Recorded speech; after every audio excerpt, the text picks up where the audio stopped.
একদিকে ভাষা আন্দোলন পথে নামছেন আজ তৃণমূল নেত্রী মমতা বন্দ্যোপাধ্যায়, আরেকদিকে তৃণমূল সাংসদরা তারা প্ল্যাকার্ড ব্যানার নিয়ে সংসদের সামনে তারা তাদের প্রতিবাদের সুর আরও চড়া করছেন। মৈত্রী রয়েছে সরাসরি নয়াদিল্লি থেকে আমার সঙ্গে। মৈত্রী,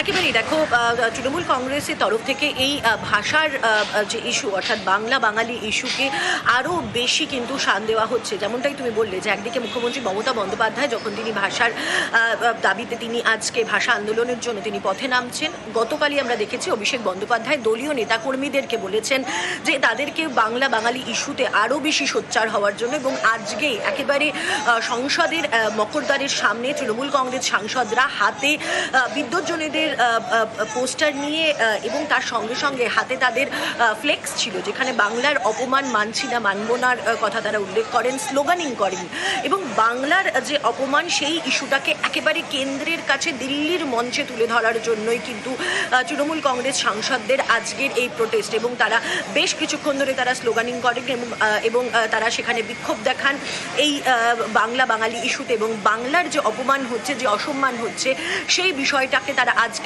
দিল্লিতে একেবারে সংসদের ভেতরে তারা তুলে ধরেন। একই সঙ্গে কিন্তু শুধু যে তাদের এই বিক্ষোভ অবস্থান তাই নয়, তার সঙ্গে সঙ্গে সংসদের ভেতরে কক্ষেও কিন্তু এই বিষয়টাকে যে বাংলা বাঙালি ইস্যুকে এস্টাবলিশ করার জন্য একাধিক নোটিশ তৃণমূল কংগ্রেসের তরফ থেকে দেওয়া হচ্ছে।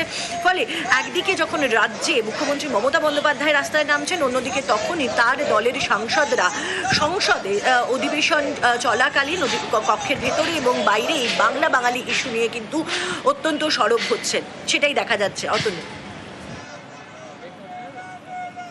ধন্যবাদ মৈত্রী। আর ওদিকে স্পেশাল ইন্টেন্সিভ রিভিশন ইস্যু, যে ইস্যুতে আজও সংসদের দুই কক্ষের বিরোধীদের হট্টগোল, উত্তাল সংসদ, দুপুর 2টো পর্যন্ত লোকসভা রাজ্যসভা মুলতবি করে দেওয়া হয় এবং সংসদ চত্বরে বিরোধীদের বিক্ষোভ দেখা গেল সংসদ ভবনের বাইরে এক কাট্টা INDIA।